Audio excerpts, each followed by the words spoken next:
Hi, welcome to the Second Wind Academy podcast. I'm your host, Ryan Gonsalves.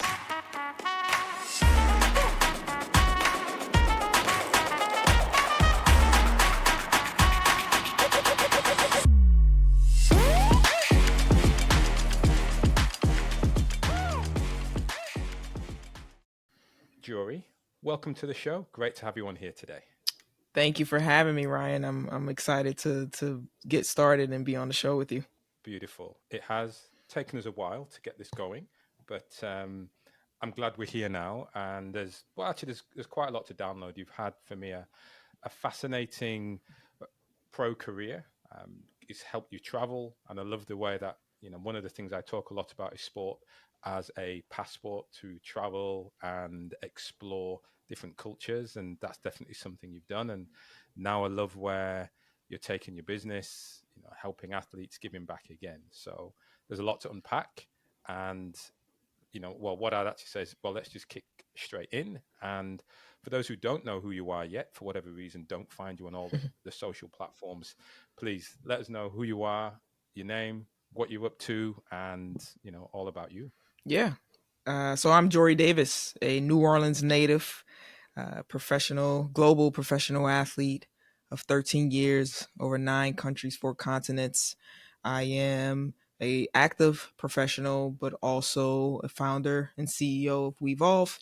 So I am an expathlete, entrepreneur, and also a big sister, a granddaughter, and the cousin with no kids with a whole lot of godchildren. So that's me, and excited to be on this call with you, Ryan. That's great. I love the cousin with no kids. That makes you probably that perfect godmother who comes in, plays sport, brings toys, and just plays around. That's awesome. That's exactly, and they love me, and they think I am their age, and so I'm like, all right, I still have this youthfulness about me because the kids just think cousin Jory, Godmom Jory is here. It's like, I'm pretty old, right? But that's all right. We'll go jump on the trampoline, no problem. Well, that's it. That's probably what's going to keep you in your career for even longer. So keep you playing. That's Yeah, it. Got to keep for up with the sure. little ones. Yes, Now definitely. that's great. So you just mentioned there, co-founder of Weevolve. Can you just tell me a bit what is that? Yeah. So Weevolve is a sports tech and SaaS company. We are helping millions of contracted athletes utilize data to make more informed decisions. We are partnering actively with the unions, and we're aggregating unique data and basically unlocking this information with the help of artificial and human intelligence. And we're basically taking that to provide a personal advisor for the athlete to make better informed decisions around their careers, but also their contracts. Wow, that sounds quite impactful. What was the idea behind that? Not the idea, but what was your inspiration to create hmm that? Yeah, I mean, around year 7, in Italy, I was playing in the top league Serie A for women, and I was the leading scorer of that league. I finished the league as the leading scorer as well, but that's where I started to get a little frustrated, um, and started to ask questions. Wanted more information around salaries, wanted more information around agents, figuring how I can better serve myself and be empowered to take control of my career. And there was nothing. And so I realized also through going to my peers, I had one of the worst contracts in the league. Um, and, based on my value, I felt, definitely should have been paid more. I was underpaid. My amenities didn't match what should have been provided. And I went on this journey to try and find the information, and it was too much. It was fragmented, and it was overwhelming. And also wasn't sure where I could get valuable information without a non-biased thought process. And so that's where I realized, started to build community and realized I wasn't alone, but I knew it was a daunting task for any individual athlete to do it. And some were trying, they did different things, and it was like this problem can't be solved with a seminar. It's time for us Mhm. to evolve. It's time for us to innovate on behalf of the athlete. And I've been on that journey ever since. Wow. Wow, definitely something to unpack even more in there. A quick question for me: what is it? Because it sounds like perhaps there's a two things, at least a lack of transparency and that imbalance in information. What is it that causes that lack of transparency? Yeah, I think in the industry that this is the marketplace. There are a lot of different stakeholders who where the system works for them, and I believe that it was never demanded from the athlete side.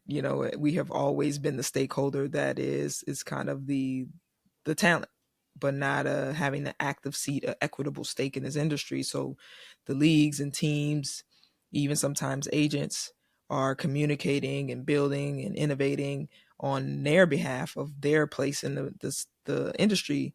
And it is not, truthfully, is not their problem to solve. It's ours. And so I think it required, the reason there is a lack of information and asymmetry of information is due to the athlete not really demanding it and kind of assuming this is the way it is. And so I believe a lot of gatekeepers hold information, and it works in their favor. Right, right, and just me, getting me thinking now. I suppose a lot of it is as athletes, we're doing something we love. We almost feel it a short-term privilege to be able to play, Hmm. and we play for free. We would compete for free because we just love doing it. But then, as we become more professional, or certainly move into the more elite aspects or tiers of the Hmm. game, there is financial reward, or people are generating revenue, making money from sport. And perhaps as athletes, we forget that because we're like, yeah, I'm in the moment, I'm playing, but we forget there's all of this circus that's around us Hmm. where people are profiting from that. Correct. And that's always been the thing that everyone holds over your head, um, consistently. Like, well, oh, you get to live this life. You should be blessed and you're lucky to do this. While on the other end, the person telling you that is is profiting and making good money because if that wasn't the case, you wouldn't Yeah, be in this business. Um, and so I think it's just a shift in thinking and mentality in the athlete, to really understand that it's time for us to evolve, truthfully. And it's not to say that we aren't doing it and we wouldn't still play for free when we're done being professionals, because we will, as long as the knees hold up, of course. But yes, yeah, I yeah, think that's one of the reasons. Like I said, I think there is a level of accountability on the athlete. It's not all just the stakeholders' fault. It's also some accountability on our end to say we have allowed and we have not spoken up and we not have not used our voices to say we want more. And that's fine. It's just, I think there's a shift in the universe, in society, where athletes are now realizing the opportunity, and now the sport industry is a $600 billion dollar mm, industry, and it's like, hey, the stories of us going broke, the stories of us not knowing what to do after sport, and all of these things, that should not be as prevalent as it has been. that's good. So through that, I suppose now's probably a good time to go back and understand a bit about your story. What got you to Italy, and since Italy, but the story that got you there. So tell me, for you then, sport growing up, what was that like for you? Yeah. Well, there's a few athletes, and I need to get this down, but I believe Federer was one. There are a number of athletes. It's something about the age of three. And at three, I that's the age that everyone in the family tells me. Of course, I can't remember when I was three, but those older in my family tell me at three, I said I want to play basketball. That's what I want to do when I get older, and I stayed. I stayed, handled business, or what's the word they say, I stood on business at 3 years old when I said that, and I continued to stand on business until now. And I truly believe, of course, everyone has their own, whatever they serve, the universe, etc. But I believe it was what I came here to do. was a part of my journey to play this game. And at 3, I said I wanted to do it, and I've been consistent with being the best I could be since then. And so at 3, I professed my love for the game, and around 9, 8 is when I started to play organized basketball. I was terrible, um, and had a lot to learn. However, I loved it and I enjoyed it, and it was something that I knew I wanted to do. And that's where my journey started in New Orleans, Louisiana, playing grassroots basketball. JPRD Biddy, one of the best grassroots infrastructures, I think, in the world, because not many places have that, where you can go and sign up at a park for free and be coached and get to play. Many things now cost. So I was blessed to be able to start my journey there. Started AAU with a team called Lady Pride that really laid the foundation for me understanding how to play the game the right way. Really laid the foundation for me of how to be a young lady and play the game and respect my peers of other women. And yeah, that's where it all started for me. What, when did you when did you realize you were good? So you start off young, you start off rubbish, as you said, eight, Yeah. 9 years old, which I guess we all do. We're Yeah. starting out. When when did people start clocking, start saying, "Oh, there's some talent there. Maybe we should explore a bit further." Yeah, actually I went we me and my mom left New Orleans and we moved to Texas for my 7th grade year, middle school. And that's where really my level went, you know, 10x. I was really dominant. My athleticism was coming into its own. I had put in a lot of time in those early years, really practicing, and that's where the pieces started to come together for me. I was still fairly raw, had a lot to learn, but that's when I was like, okay, I'm pretty good, and started to get a few letters and stuff at an early age for potential, colleges wanting to recruit me, and that's when I realized, okay, I'm making progress, and I can actually get to the next level playing this game. Yeah, how did that impact actually family life in some respects?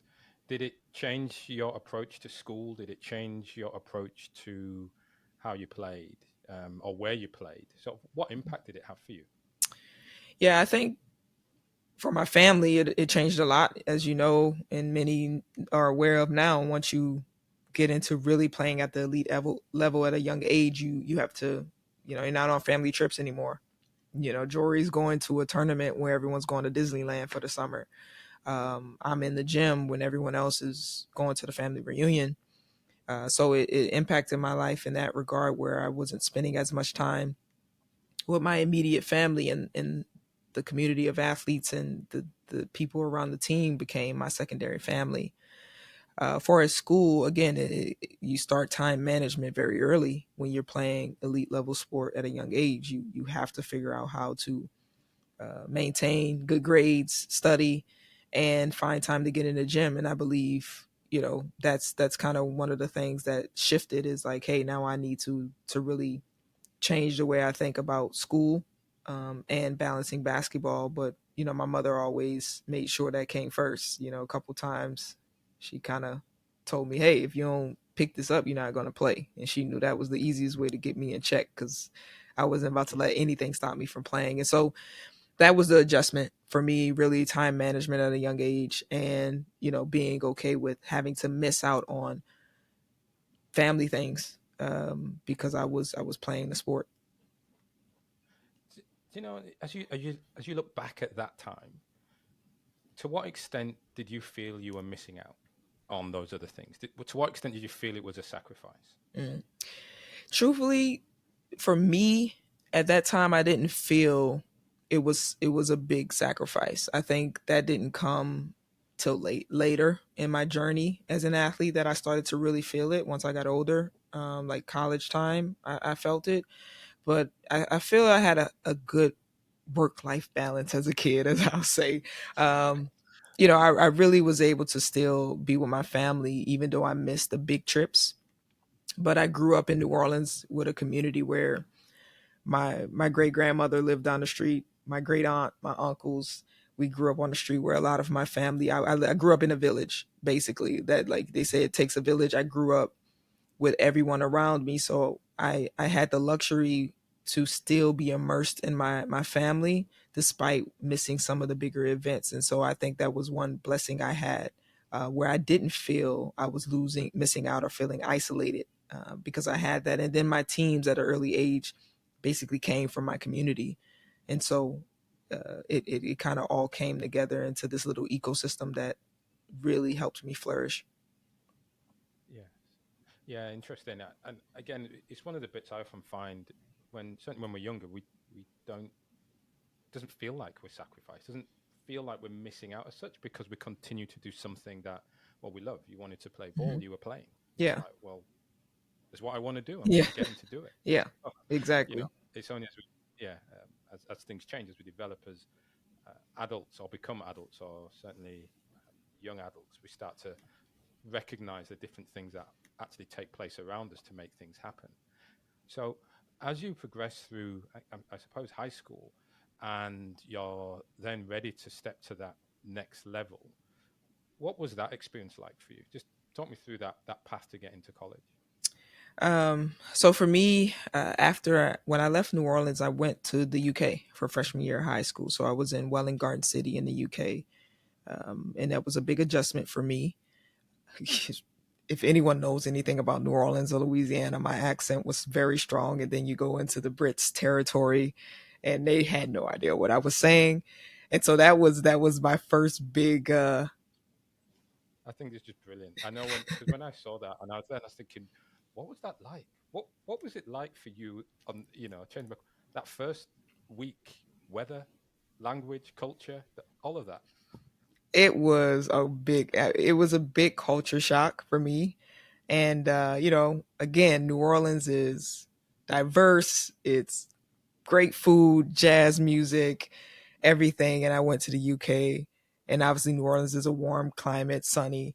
Went to the UK. I was like, where did you take me, mom?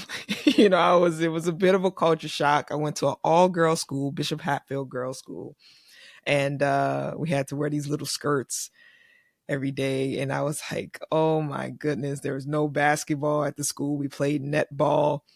And so it was a big culture shock at the time. It was very, very difficult, but it was very imperative to my life. And I'm when I look back now, I am so grateful that my mom and my parents decided to take that step.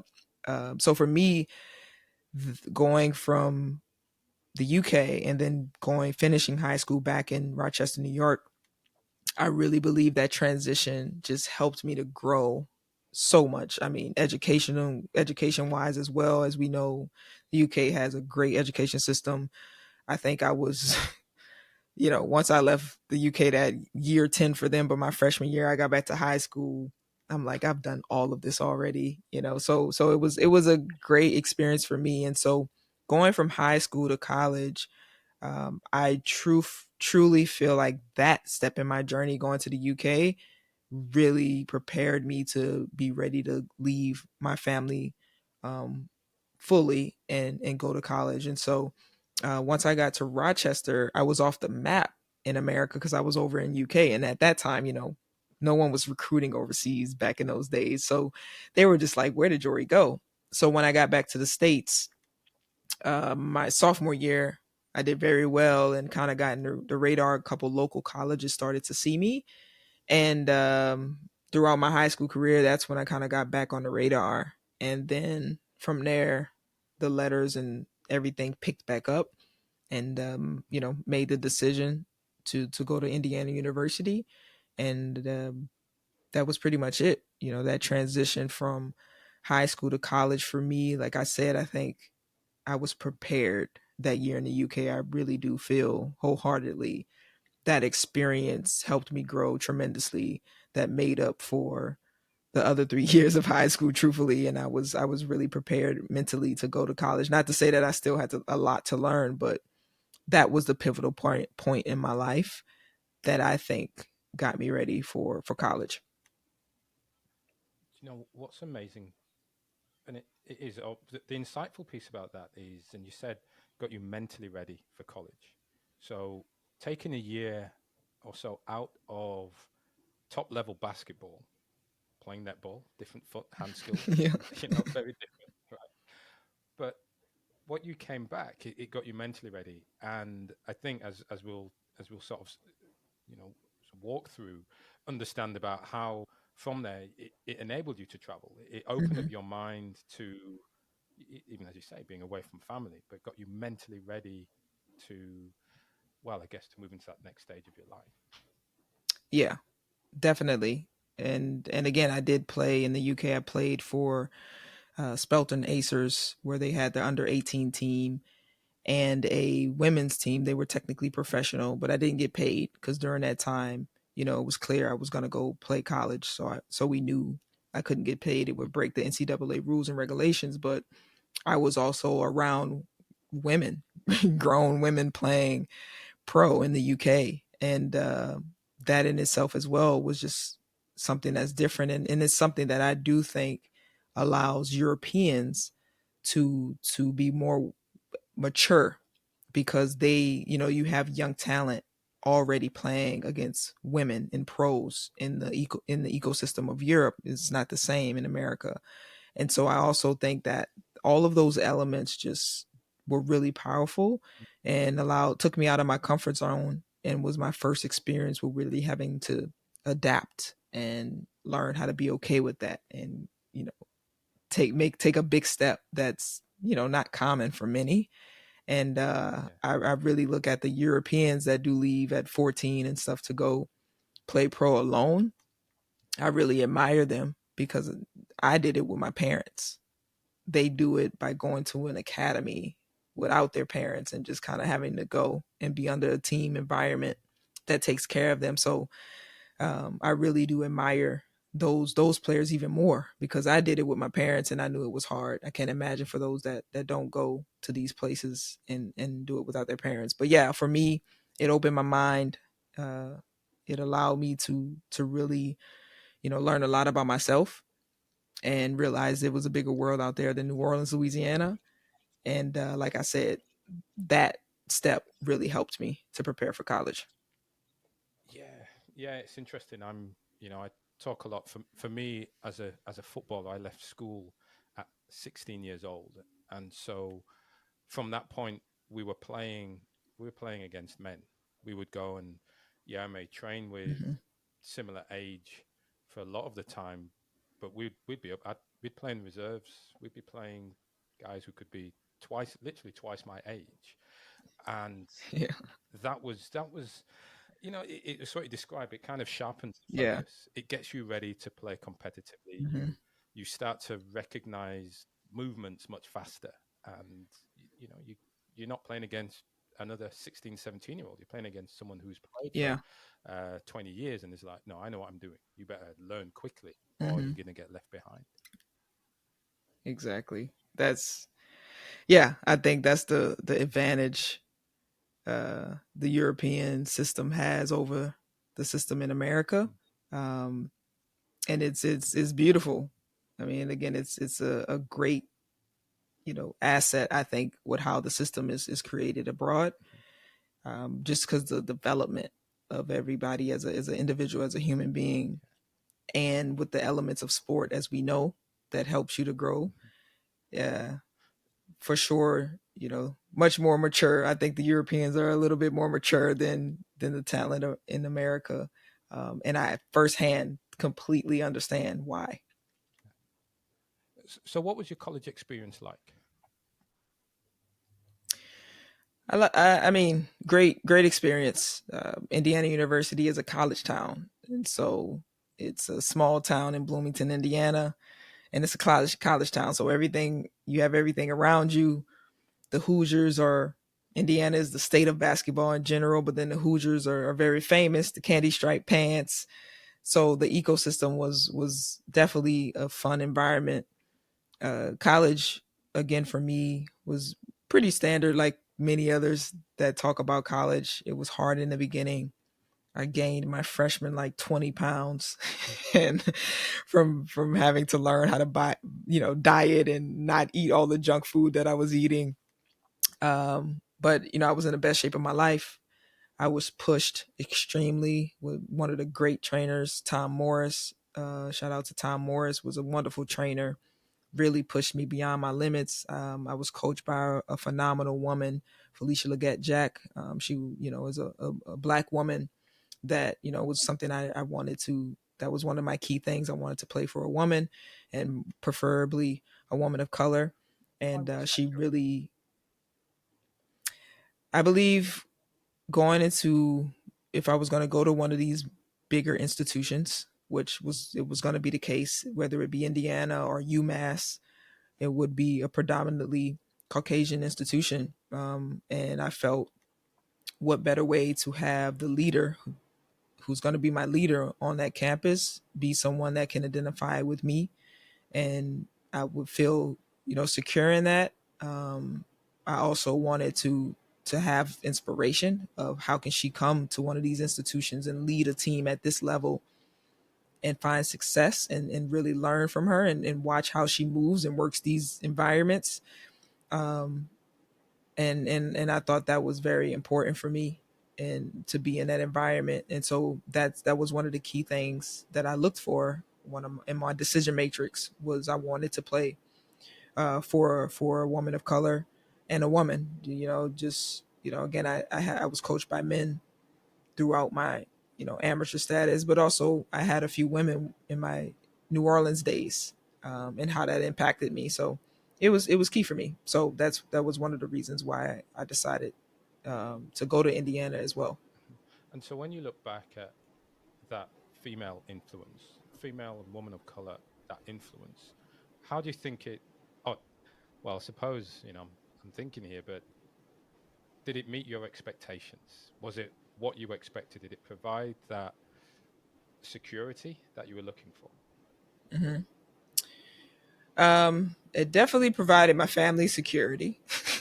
they they they were happy with that. They really trusted Coach Jack, and rightfully so. She for sure, from my standpoint, uh, exceeded expectations. I think one of the elements that I learned throughout the process was that she had her own struggles and things she had to battle that we didn't know about, and that did come across sometimes in her actions toward us, and how we needed to carry ourselves.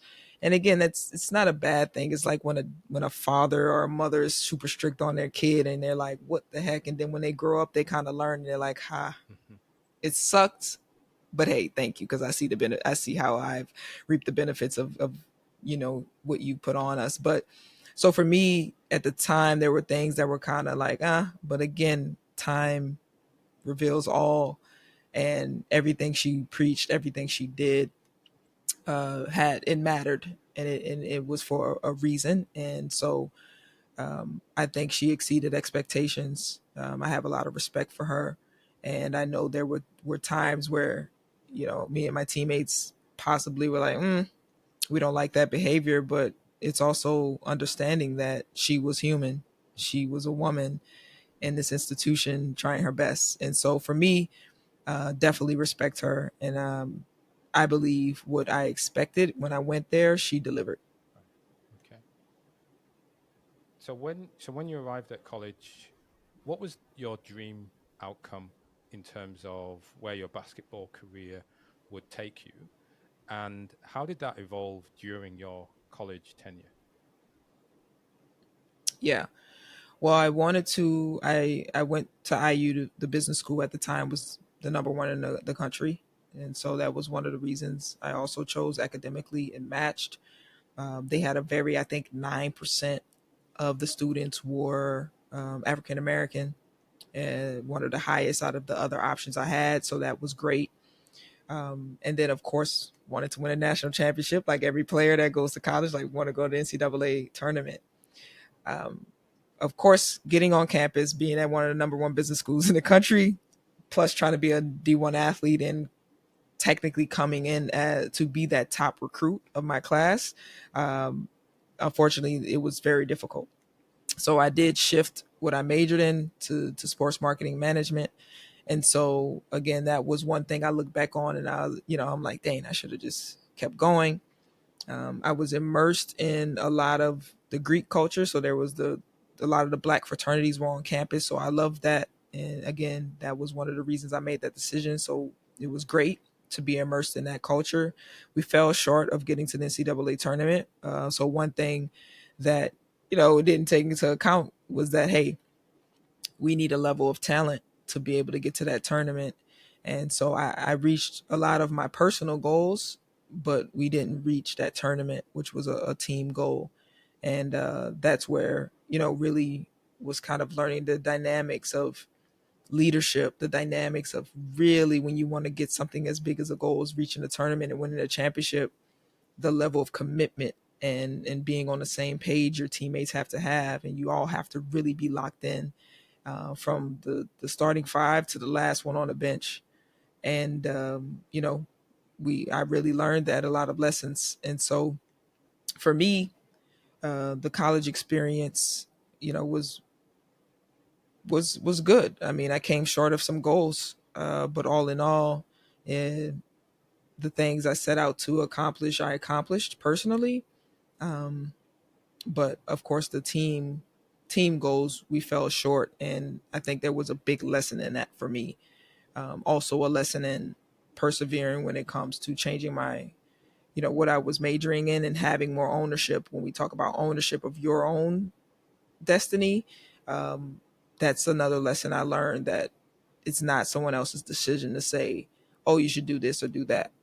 Um, Really taking more ownership on what direction you go. And how easy do you think it would have been to take that ownership at that age? Definitely not easy. I mean, now that I'm older, of course I can look back and say, dang.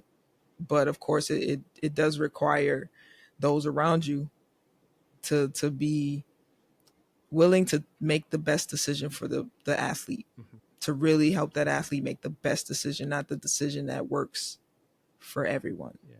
to find a middle ground for everyone. And that's kind of the I guess that's the pressure that my generation has to go back and put on these institutions and teams and leagues, and say, no, this can't be what this doesn't need to be the case. And um yeah, I think at that age, there's no way for me to really have made that decision alone. Hmm. What um support, looking back, what support did you have? And I suppose I'm thinking, yeah, for that academic piece, but then also when you look at the options you had towards the end of your college from sport or what's next, what was the structure that you had around you to help you make better decisions? I mean, at school, of course, we have our you have your athletic, the individuals that are set for the team to help you with your athletics, help you, go to training tables, make sure you're eating right, etc. But again, some of those individuals are stretched thin and have a lot of things on their plate. I think the ecosystem at Indiana was was fairly good. But again, when I talk about having real information to make the best decisions at at your fingertips, that's not necessarily the case. Um, we had individuals, we had a nutritionist, but was it, really built and tailored for me? We had our trainer, who was very much so open, and I think that was a great resource. He was a great resource for me as far as getting me in shape.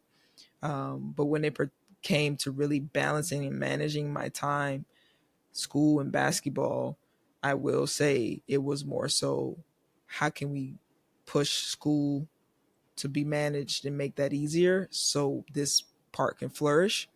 And there weren't really many resources that fought back to say, let's find a way to make this happen. Um, and again, whose fault is that? We don't know. Um, but there wasn't really a resource during my time that really made that. possible. There was no leeway from the other end of the sports side to say, well, we have to shift Mm. to make sure she can get this done.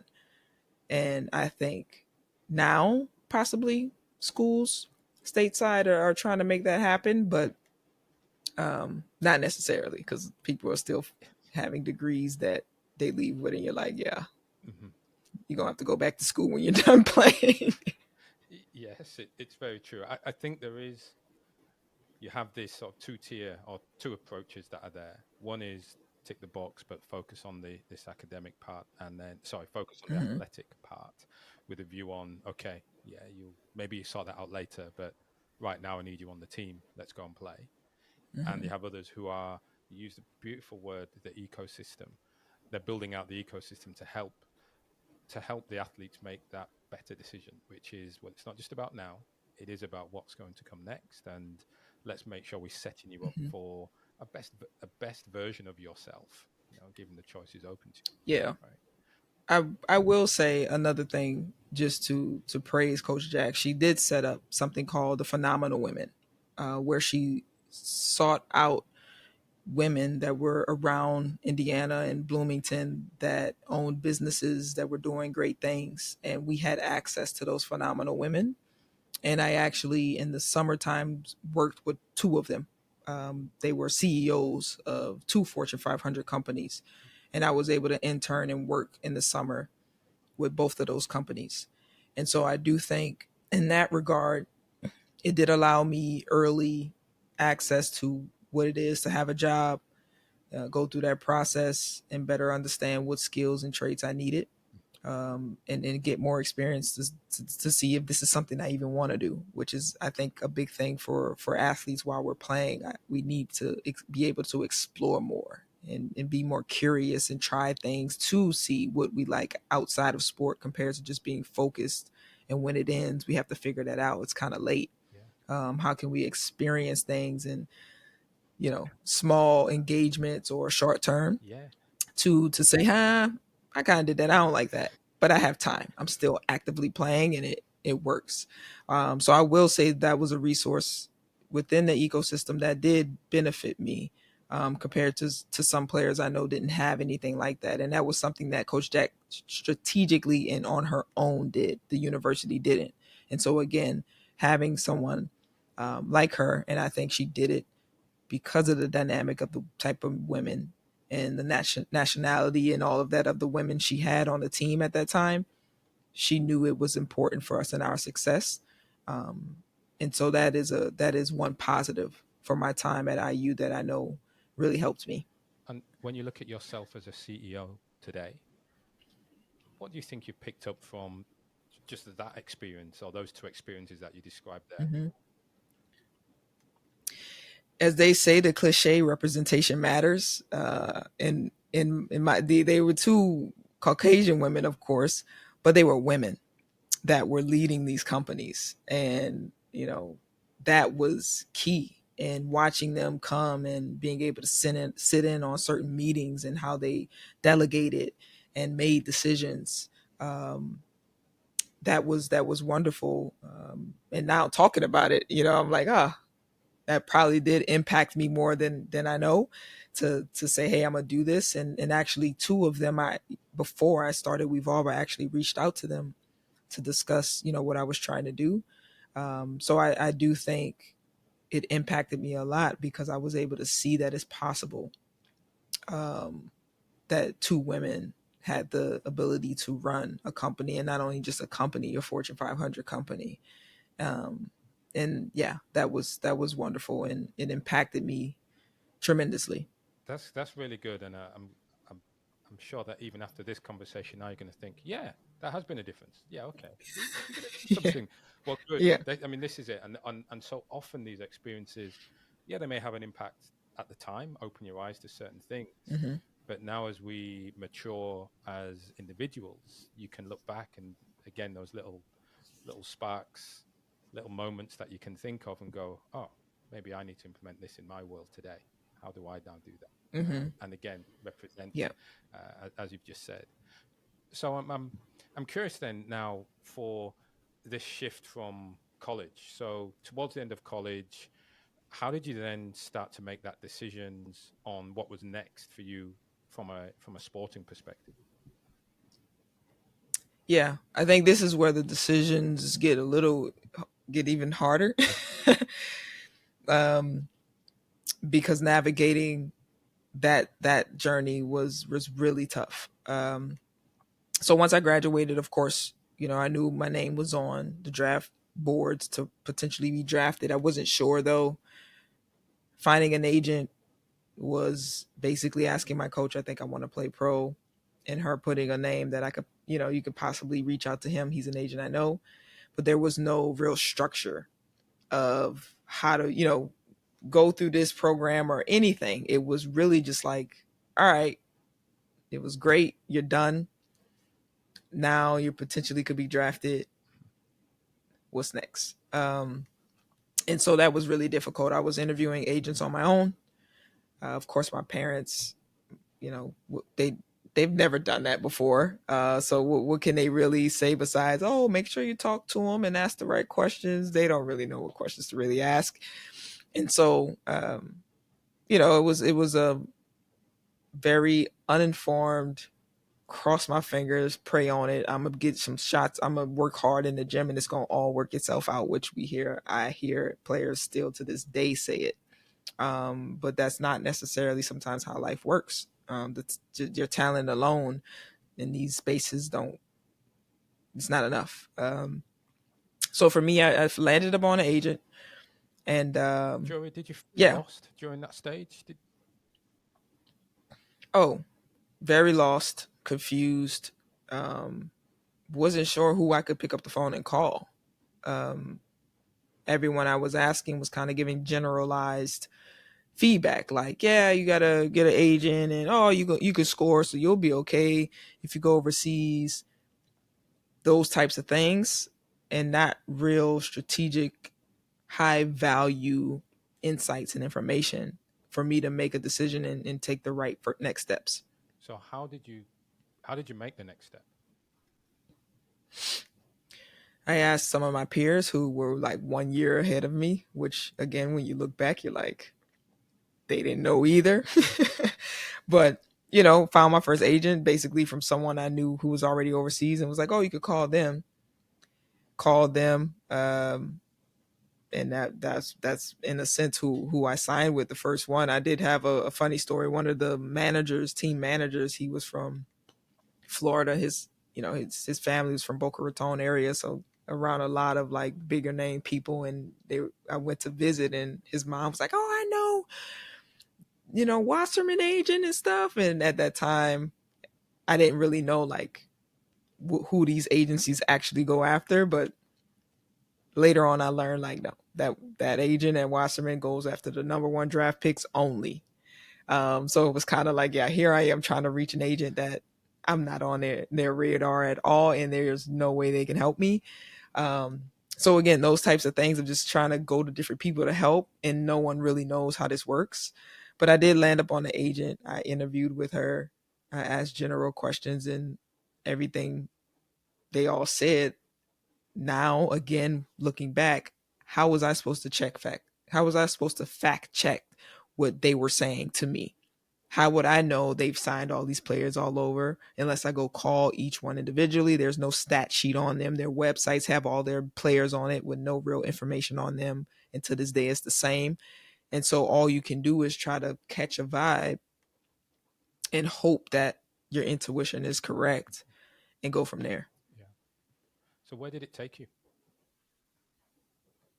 I was actually in a class, I believe, and I was drafted. A student stopped class and said, "Hey, I just want to say congratulations to Jory for being drafted to the Indiana Fever."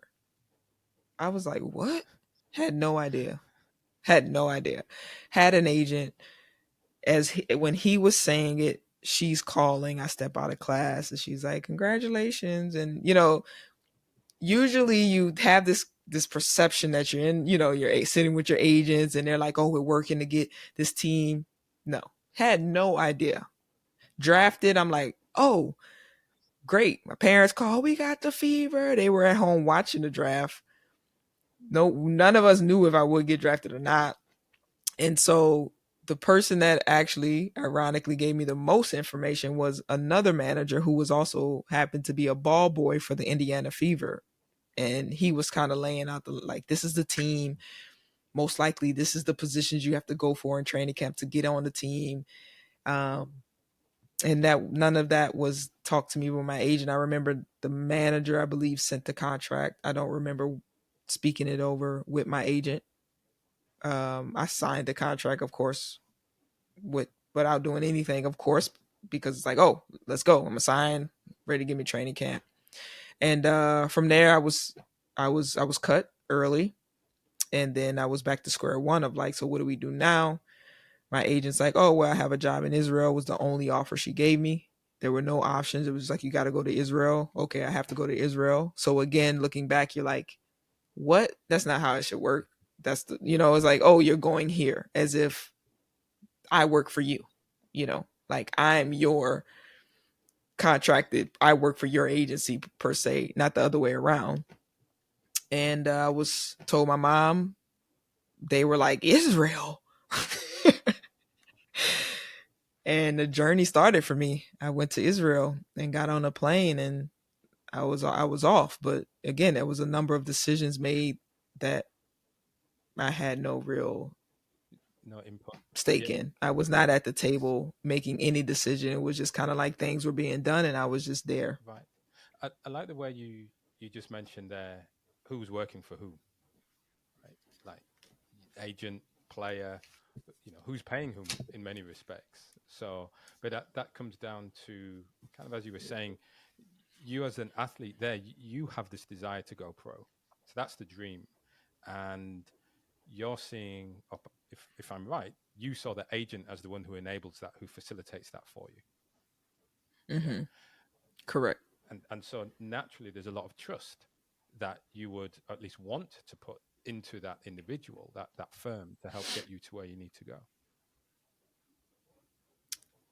Blind trust. Yeah. Again, because that lack of, I guess, transparency or visibility, like to do the fact checking. What does that look like? So Yeah. just on that theme then, so as you move to, what is it, 4 different continents you played, Mm-hmm. the contracts always in English, always in US dollars? Is it consistent in that way as you move around? Nope. Sometimes they were in different languages. Example, in Israel, they paid me in shekels, and they paid me in USD in Israel, Yeah. and I would have to take a certain amount and convert it for spending money while I was in the country. Um, some countries paid you in euro.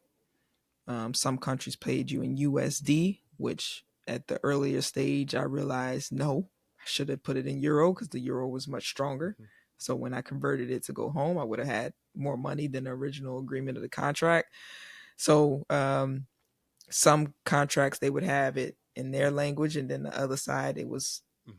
in English, translated. But again, if you sign it and it says one thing in the other language, it's still legally binding.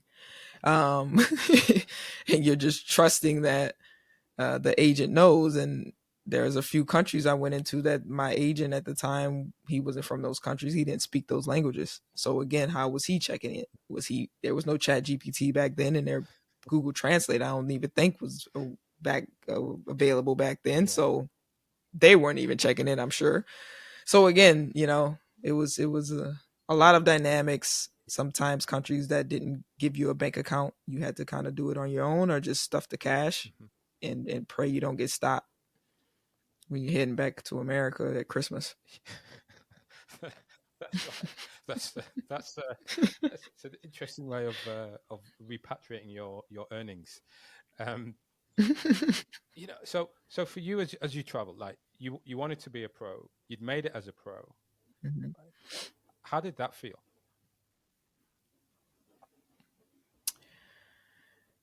Truthfully, it going to Israel and I didn't feel like a pro. I think I was shocked. Now and again, this is a little bit of therapy, Ryan. Thank you. I'm revisiting this in a deeper level right now. Um, going to Israel, I was shocked when you think about I'm pro now and everyone like, oh, you made it. I was um, making like $17,000.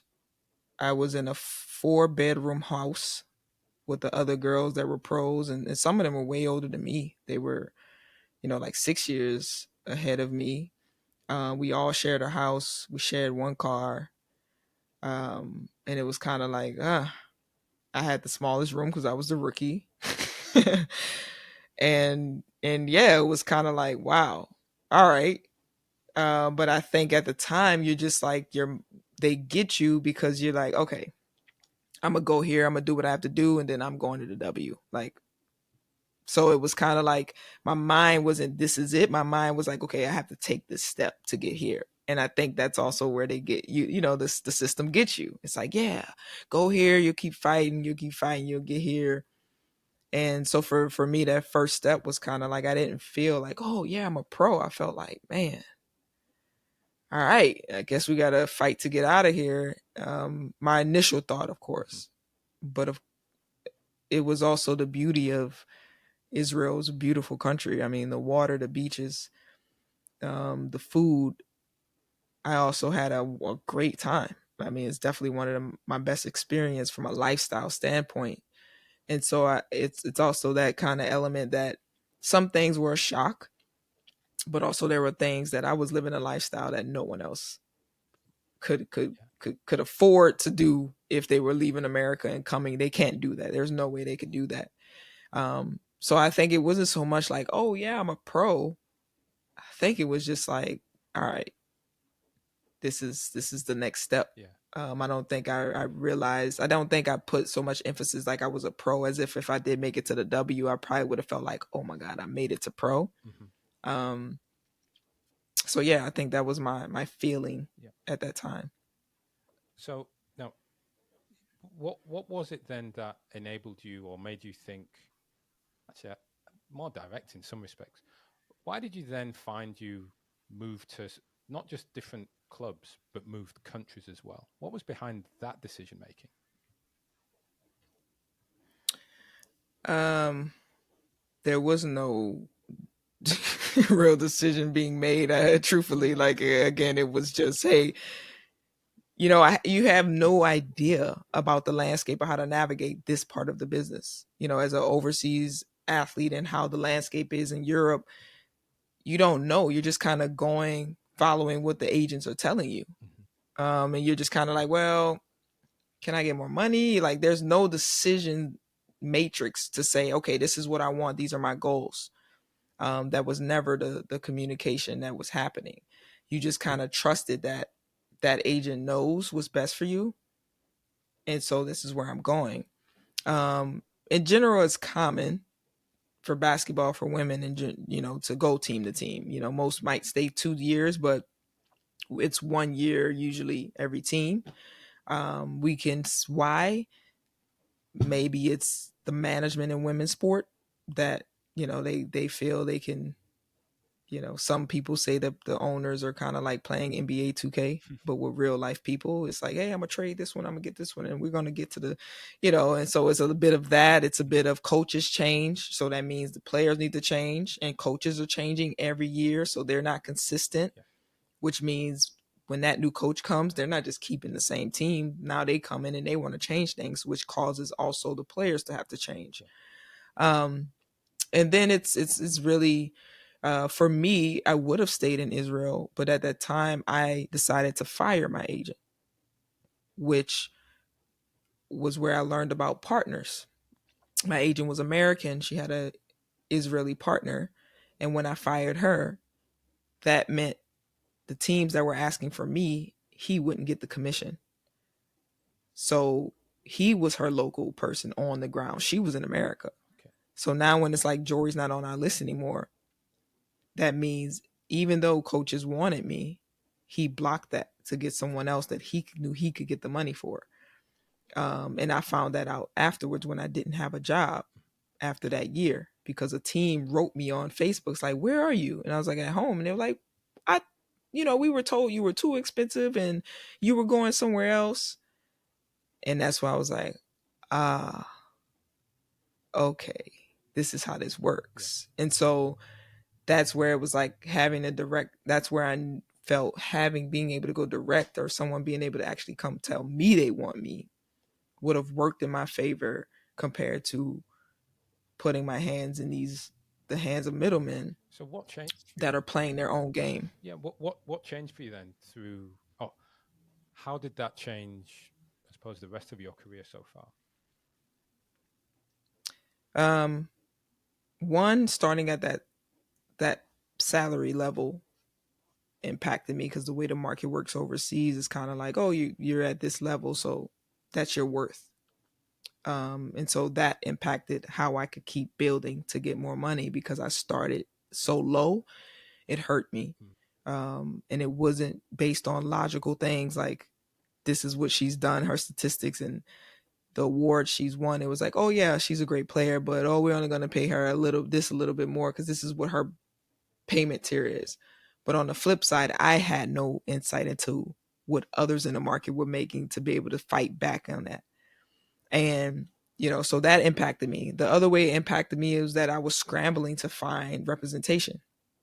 I was scrambling to find one a job, but then I knew I needed an agent to get me the job because there's no marketplace where I can go direct. I don't have a network abroad, and so it impacted me because I was playing and going through my career while trying to land on a good person to represent me, and that took me some.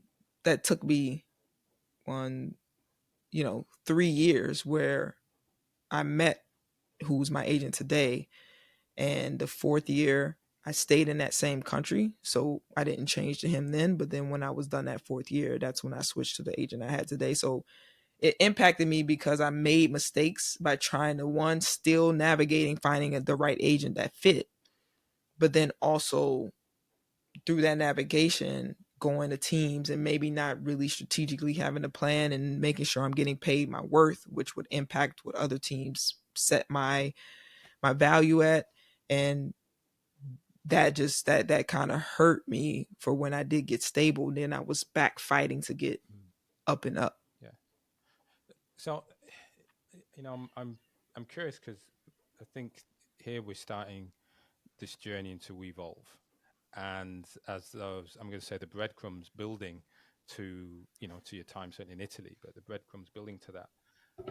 I'm curious though, prior to that, or indeed when you considered the end of your career, it's like, well, at someday this is going to finish.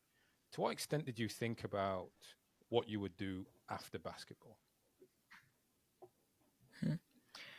Well, I always my father always was like, you are a dual career athlete. And what that meant for him was that you have your education and your other career, and then you have your athletic career. And he's always instilled that into me. That's why education was always important. So I always had that in the back of my mind that you're a dual career athlete, despite me being blessed, despite everything I've said, and Mhm. it still was a blessing that I've got to do what I get to do. Um, and so for What's that me, career for you? What is that? you mean what career? Yeah, yeah. What's the dual career path? So as you were playing, so Mhm. what was that dual career path for you? Yeah, well, for me, again, the dual career was always educating myself, whether that be still, reading up on things. If it's reading books, you're still investing in yourself. The other side of who you are as a woman, as an individual. I wasn't studying or doing a side hustle at that time, but when I would go home in the summers, I was always working. So I was working the EYBL tournaments, or I was, during the time where I didn't have a playing job after Israel, I was working at Paychecks. I went, applied for a job, and I got a job, and I was working and training until the time came. And so I always, going back to Indiana as well, I always made sure I was doing something to keep networking and keep investing in myself away from sport. And that has always been consistent. And so it was, yeah, year 7 for me in Italy where I came to that realization that maybe this is not the the best. Maybe I need to start looking into focusing more on that other side of the dual career journey. And that's pretty much where it kind of progressed for me to say, okay, let's, you know, this has been great thus far. Hmm. I've done great things. I've led leagues in scoring, but the salary doesn't it doesn't match, the expectations of life. And I'm like, maybe it's time to start shifting my focus. Yeah, great. And and so, well, Weevolve is your brand today. It's what it is today. When you started to recognize this discrepancy for players, or I guess athletes in general, and the sporting industry, how did that begin? What I kind of want to, what was the first thing you started to explore or do to get to where you Mhm. are now? Well, I was actually reading a lot of self help books and books to figure out, you know what, Jory, it's time. I was reading different What were you books. reading? Do you remember? Yeah, I was reading, um, Start Late, Finish Rich was more so around individuals at certain ages, like how you can still change your financial status and everything, and really end up wealthy again. Rich is not only money, wealth is much more than money. Of course, we know that famous quote, but just how to be or have a more fulfilled lifestyle when it comes to your finances, etc. um I was reading Rich Dad Poor Dad, which I've read in high school. My dad gave me that book, but I was reading it again. How to Win Friends and Influence People, the typical, books that people put in your hands. I was reading and just listening to more podcasts. And it was actually during Start Late, Finish Rich. The book was explaining, different ways that you can build a life for yourself. And of course, business was one of them. And it was explaining how to identify what type of business you would want to do. And it was talking about, take something that's from your actual life, a pain point. And I was just sitting there and I'm like, yeah. And I came across Rich Barton and his story with Microsoft and how he had traveled to Italy. And that's when the idea of Expedia came, because he was frustrated with his bookings and everything. And he went back to Microsoft. He had the luxury to go back to Microsoft. I didn't have the luxury to go to a Microsoft and say, can I build this within your ecosystem? But he built Expedia, built Glassdoor, and of course, he was also earlier stages in Zillow. And his thing was Mr. Power to the People. Yeah. And his fight was the asymmetry of information for everyday customers that was locked away. They couldn't do things on their own. And I was like, that's the exact same thing I'm feeling as an athlete. And I started to see, all right, well, what's out there? Somebody has to be doing something like Rich Barton in our space. And I couldn't find it. Mhm. And it was that moment that's where I came like, well, I started getting docs and like writing and like, okay, what if Glassdoor existed for athletes? What if like Zillow, I could go direct to a team and the team could come direct to me? And, it just started spiraling. I was every day like leaving practice, like ready to get back and start researching like what could we construct Mhm. for athletes, and that's where it all took off. And that's great. I mean, like you said earlier on, that education, that desire to learn, and starting off your career believing yourself to be a dual athlete, which or dual career Hmm. athlete, which to an extent means the transition is much simpler. The transition isn't one where it's, well, I'm a pro athlete, boom, that stops and I'm something else. But you're setting up yourself mentally to work on both. And it's really the balance, Yes. the equation that shifts. Yes, that balance, I believe, as everyone is looking for, how do we help athletes transition?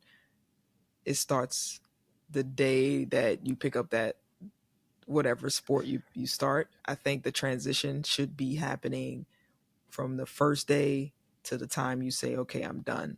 Because to just stop and it's you weren't thinking about it at all, you didn't get to explore, didn't get to like paint or do other things with your life to see what do I actually like, that's where it causes the issues that we know to be prevalent, that's all over the news and blogs about athlete transition.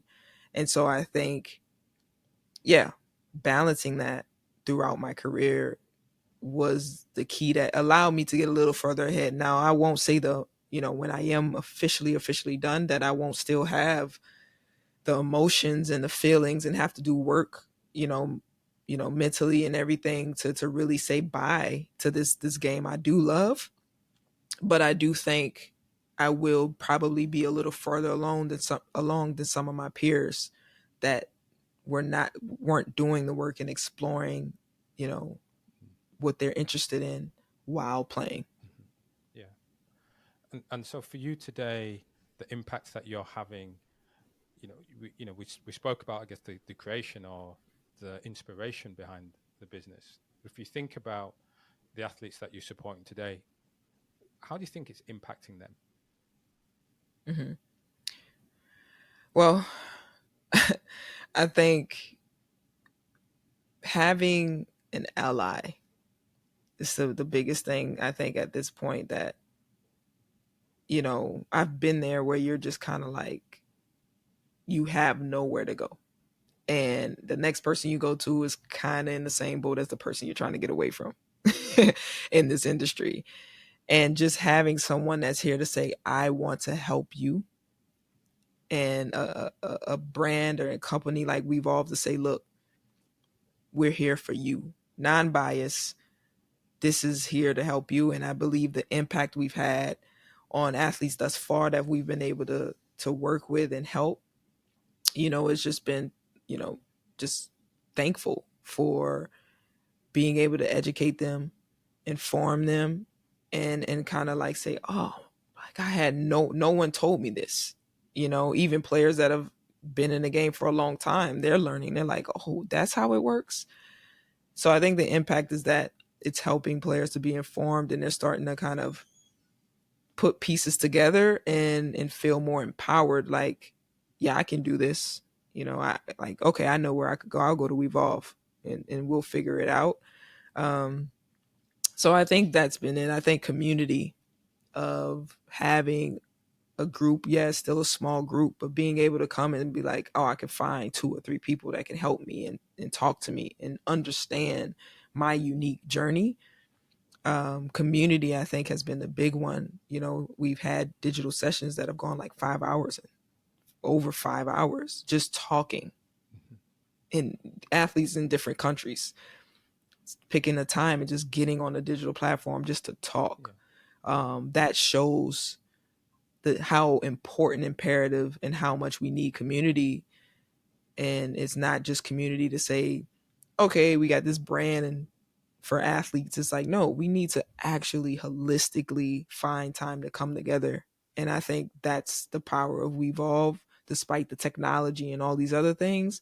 It's a simple fact of who's willing to do the community work, which takes time, it takes effort, and it takes going knock on your community's doors and say, hey, what's your name? This is what I'm trying to do. And I think that's been, the impact we've had on players to say, okay, Mm-hmm.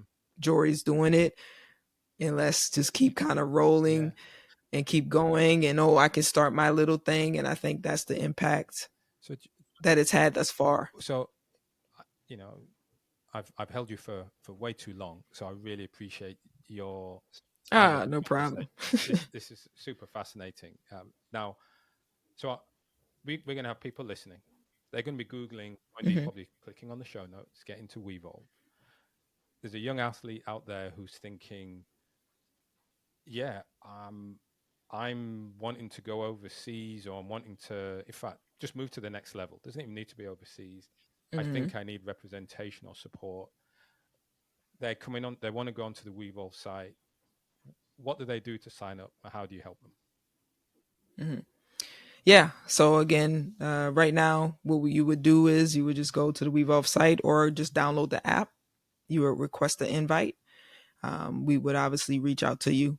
Of course, if you're not invited by one of the advocates that are already in the Weevolve ecosystem, due to the fact that it is very much a lot of professional athletes. But if you are looking to join, you would just go to the app, download it, request an invite. you'll get a call. We'll reach out to you, and then from there we'll have an intake process.